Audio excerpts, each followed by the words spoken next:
Hello there. Here we are with issue 33, and so we've completed this issue. Now let's go ahead and review the contents within the issue and share all that. But before we get started on this, let's go ahead and bounce over and take a look at the details and the data of this issue. Okay, so here we are with the details and the data for issue 33. We had one video in issue 33. We worked on the framework and some of the exterior details. Total time was an hour and 32 minutes to complete this. We had two captures to complete it. Total video recording time was 17 minutes and 53 seconds, and final video time was 15 minutes and 23 seconds. We knocked off 2.5 minutes there. We glued 7 pieces. We did 7 screws, sorry, and we didn't do any gluing this time. We used some primer, some insignia white, and some light ghost gray. And you can see here, this is the time from our previous bonus video. And this shows our time for our video. And here we can see we had one capture was 4 minutes and 48 seconds. That's our initial capture. And then the final capture was 13 minutes and 5 seconds. And we had an hour and 15 minutes of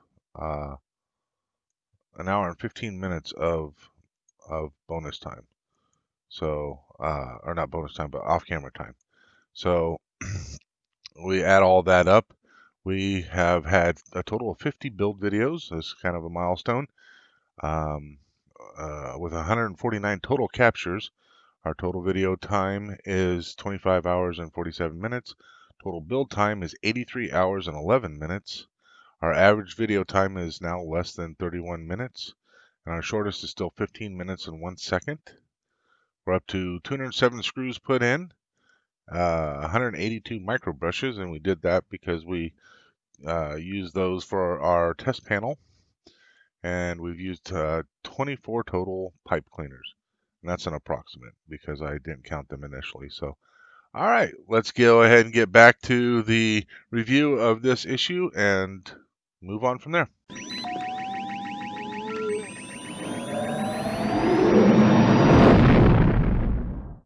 Okay, so that was the details. Hopefully you guys are still enjoying that and you find it rather interesting. So this time we're going to talk about the Imperial TIE Interceptor, the TIE/IN Interceptor. We've kind of reviewed these briefly when we talked about the TIE fighter itself, and we just kind of buzzed through all the different TIE variants. So one of the important things to note about these is these were given to only the best pilots, so that's important.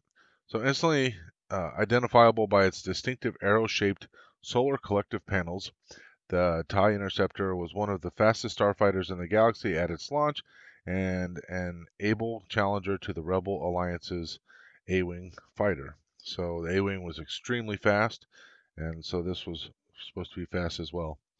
So let's go ahead and look at the details here. So we have 9.6 meters long. Its weapon was 4 L-S 9.3 laser cannons. Engines were 2 SFS I-A-3A solar ionization reactors powered by SFS P-S 5.6 twin ion engines. Well, that was a freaking mouthful. Speed is 1,250 kilometers per hour in atmosphere. Acceleration is 4,240 G, which is 20 megalights per second, and it can have one pilot.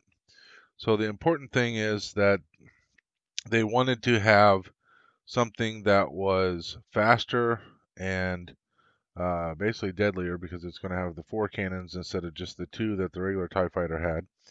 So it was better armed than any of its predecessors. So that's important. And here, to ensure the effectiveness of the starfighter, only the Empire's elite pilots were assigned the interceptor cockpits. The progressive development. So This was following the TIE fighter and the TIE bomber. Its design drew not only on these, but also as Sinar's experience with developing prototype starships that never made it into full production, including the TIE Advanced V1 produced on Lothal and used by the Inquisitor, and then the TIE Advanced X1 flown by Darth Vader. So the latter had proved too expensive to mass produce, but the TIE Interceptor borrowed heavily from its design, including the high-performance solar cells and bent wing configuration. However, unlike the TIE Advanced X1, the Interceptor had no hyperdrive unit due to its high cost and weight. So it had power and punch. So it was the longest of the TIE variants. It was equipped with upgraded twin-ion engines. Uh, it also excelled at in terms of firepower because it had twice as many cannons, which we mentioned there. Small binocular scanner modules were fitted in the midline of the Interceptor's solar ionization reactors. So I'm guessing that's up in here. Creating an overlapping stereoscopic sensor field for the starship's targeting software. The sophisticated targeting software ensured that the cannons were highly unlikely to miss once locked in. So that's pretty cool. Um, let's have a look here. So the Sinar fleet systems, the Imperial family of TIE starfighters, are the most recognizable products built by the Sinar fleet systems, one of the major military manufacturers employed by the Empire. The original company was founded by the powerful Sinar family, and during the times of the Old Republic was very successful in producing a wide range of starships. During the Republic's final days, the factory's output was almost exclusively controlled by the all-powerful Senate. Elite pilots. As one of the best, if not the best, starfighters in a dogfight, the TIE Interceptor was used by elite Imperial units such as the 128th and 181st Fighter Groups. The Interceptor was also the choice of many squadron leaders in units equipped with regular TIE fighters. So the squadron leaders may also get to use them as well. Design compromise. The increased performance of the Interceptor did come at a price and was the cause of some tactical compromises. It was primarily built for attack and speed, not defense, and as such, it sacrificed armor, deflector shields, and life support systems. Its pilots were forced to wear pressure suits and breathable systems and had to rely on their skill and superior numbers to survive. A single hit could destroy an interceptor, although, thanks to its bent wing profile, it had a smaller target silhouette than the standard TIE fighter, making it harder for enemies to lock onto. So there you go. So these were part of the some of the ships that were at the Battle of Endor. So you would have seen those in Return of the Jedi. Variants behind the scenes. The TIE Interceptor filming miniatures used in the creation of Return of the Jedi, designed by Joe Johnston and built by Larry Tan, had laser cannons at the wingtips of the four arrow-shaped wing panels. These look different from the main model, which is used in the Return of the Jedi collection on the Blu-ray special edition of the film, as this only had two laser cannons on the two top wing tips. This anomaly might have been due to the fragility of the model kit parts used to create the cannons, as the publicity photos that were taken around the time of the release of the Return of the Jedi show the miniature with all four laser cannons on its wingtips. So the fragility may have caused it to actually fall off. So there you go. Wildlife of Mustafar. So by and large, I didn't find this terribly interesting, but there was some tidbits that I thought was interesting. Uh, so as you know, Mustafar is a planet that's just covered in lava and all that kind of stuff, right? So there's a handful of creatures that live there, and most of them are very vicious and they attack quite a bit. and they would need to be able to survive the heat and all that kind of stuff, which would make them formidable creatures to come up against. So most of the creatures that manage to survive the harsh conditions on Mustafar are reptilian or insectoid, with a hard skin or carapace and aggressive nature. The reptilian Blissmock are tireless pack hunters, prepared to run down their prey for days before they attack. The Kabaza beetles are vicious hive dwellers that consume the minerals of the volcanic homeworld, making them a common sight near lava flows. The beetles are aggressive in defense of their nest, and if injured, will explode to destroy their attacker and protect the rest of the colony. The Jundak is a parasitic creature with a deadly life cycle. It begins life as a small organism that attaches itself to a host until it bursts out, killing the host, and it goes on to develop into a large adult. Other dangerous creatures include the huge scorpion-like Shurkar, the insectoid uh, Zandank, another pack hunter, and the large egg-laying Taurus. The latter are dangerous due to their sheer size, sharp tusks, and bad temper. So this would be the uh, Shurkar. There is what you're seeing. Um, but one of the most prevalent species is the uh, lava fleas.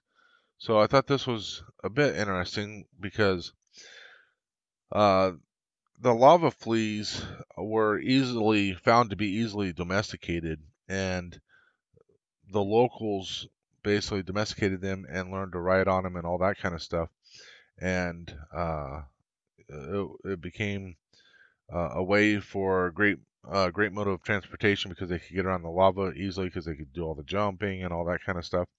Plus, they could survive the um, the lava and whatnot. So that was pretty cool. Um, there was a spot here, and I'm going to see if I can find it again. There was some sort of challenge that they would do where they had to do this type of jump or what have you, and it was kind of like a rite of passage to become a full-fledged kind of uh, oh, here we go, rite of passage. The native Mustafarians, not to be confused with Rastafarians,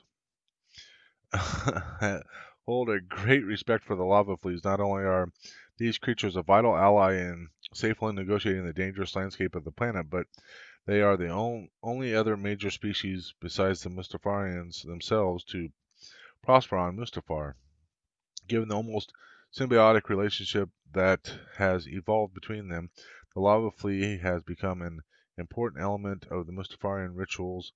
One such ritual involves the almost suicidal leap across a vast lava waterfall on the back of a lava flea. This resembles a classic rite of passage of the type seen the galaxy over, but this particular leap requires the rider not to be wearing his life-saving protective armor. Unsurprisingly, many who attempt the leap don't return. So yeah, they would jump over this lava fall, and if they don't make it, they die. So that's pretty interesting, I think. So here we are with the behind the scenes for this. The existence of the volcanic world on the Star Wars saga goes back many years to early drafts of the Return of the Jedi and the novelization of the movie, which featured the story of Anakin and Ben's battle over a molten lava pit. Joe Johnston's concept drawings dating from the time showed Darth Vader's castle on a planet that would evolve into Mustafar and eventually Mustafar at oh evolve into Mustafa and eventually Mustafar. At one point, the location of the duel was set to be Solist, another famous Star Wars world, and fellow lava planet. George Lucas intended Mustafar to be a vision of hell, and it is possible to it is possible to argue that both he and his effects artists achieved this aim, as Mustafar is effectively where Anakin completes his downfall and seals his own fate. So there you go. Now we're going to talk about shield generators for the secrets of spaceflight. So much for the creatures there of Mustafar. So shield generators, and we all kind of have an idea of what's going on there. So there's two types of shield generators. First of all, um, there are the particle shield generators, and that's going to take care of all the different particles that are out there in space. And then they have the ray shield generators, and that's going to take care of any energy source and that kind of stuff and protect the ship from that. So both are equally vital to safe travel, although the purpose of the first is perhaps the most obvious. The biggest danger of any starship leaving the atmosphere of a planet for interstellar travel is not pirates or enemy action, but more insidious threat, micrometeorites or meteoroids. I'll say it properly eventually. Even at Christmas. These particles may be invisible to the human eye, but striking one at the speeds used in interstellar travel is usually catastrophic for a starship. Such an accident can easily result in a punctured hull or a damaged engine unless the ship is protected by well-functioning shields. So, yeah, that's the job of the particle shielding. And of course, so those are pretty much going to be running more or less all the time just to protect everything. It does talk about they work in tandem. But the Carillion Engineering Corporation installed a navigational deflector system between the forward mandibles to work in tandem with the shields. The system is designed to keep the ship clear of any potentially harmful materials in space ahead of it. If the deflector shield should fail, the particle shield generators are there to help save the day and potentially the ship as well. So ray shielding, like I said, that's going to be something that's going to be more of a energy type weapon. It can deal with from magnetic to stellar radiation found in space lanes. Without the ray shield, starships and all aboard them would quickly fry. So that's important. During the time of the Empire, it was high energy ray shielding was heavily regulated. Civilian spacecrafts were required to apply for permits for top-of-the-line high-powered shield generators so that Imperial Navy could maintain control over civilian starships. Most captains cited fear of piracy to obtain their permits, although Han Solo and Chewbacca tended to be reticent about the purpose and capabilities of the shield generators aboard the Millennium Falcon. These are rumored to include military-grade equipment liberated, quote unquote, from the Imperial maintenance workshops on Myanmar. So before we move on, we'll go through this behind the scenes of real life shielding. So this was rather interesting, I thought. The shielding developed for contemporary spaceflight is nowhere near as elaborate as that carried aboard starships in Star Wars. In fact, it could be as simple as an inflatable barrier. During a test in 2012, NASA launched a large inflatable heat shield, the IRVE-3, from aboard a hypersonic rocket traveling at Mach 5, which was 3,800 to 7,600 miles per hour.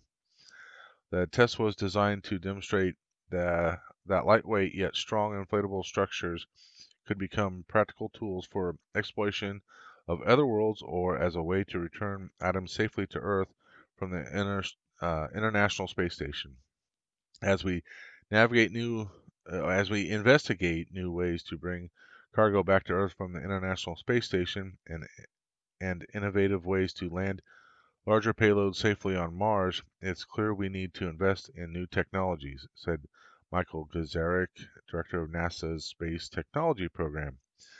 An existing effective particle shield was developed by scientist Fred Whipple to protect space exploration probes. The Whipple shield is made of layers of metal and composite panels to disperse the particles, with ceramic cloth to further dissipate and scatter the particle debris.